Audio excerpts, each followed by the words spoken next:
Mario is from Pueblo, Colorado. He also is a filmmaker. Yeah. He's also a falconer. And so before we get into that, Mario, though, I just want to preface that.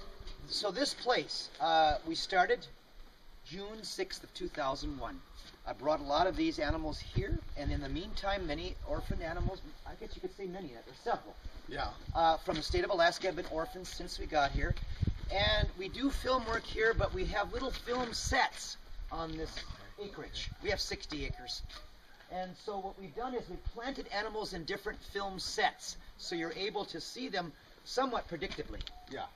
And one of them isn't hiding good enough right at the moment, so come over this way. Yeah. Film set here. Mario, I'll go inside if you want to hold the bird. Well, okay. You can hold the bird because I think. Hey, how are you? Hey.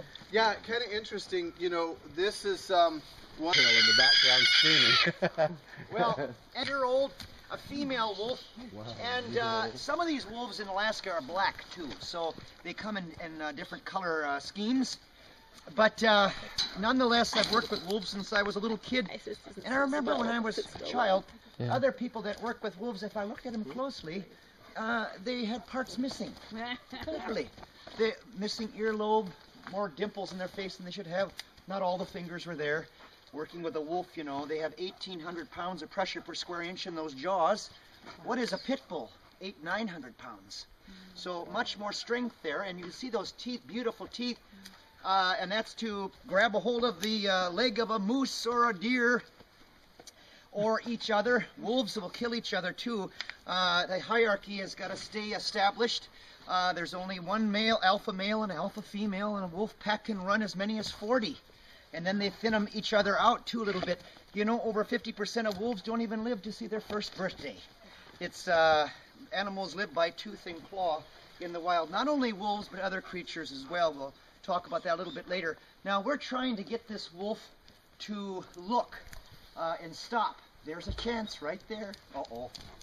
Now she wants to play and stuff. Come on, up here. We got to teach her marks. Does anybody have any scent, like chapstick or maybe? That's not going to work with this one, I don't think. Well, maybe. We could try it. We could try it. I mean, you know, that's the thing. Sometimes they like a little scent, and I can make them hold for that. Now, wolves, as I was saying, they have an extraordinary history with humans. And really, when you start reading of the lore that surrounds wolves, most of it comes out of Europe. And most of the lore that was written about wolves is not very kind. And we find that all of that lore came out of a time in the 13th century when people were dying of the Black Plague. And wolves actually were consuming people who died. And there were so many people who died they couldn't bury them all.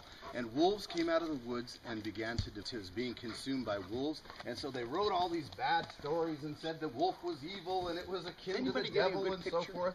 And then of course they eat the same things we do. Well, they began to kill them in Europe, and they exterminated them in most places in Europe. And you think, disease? Well, now we know what the native elders were talking about.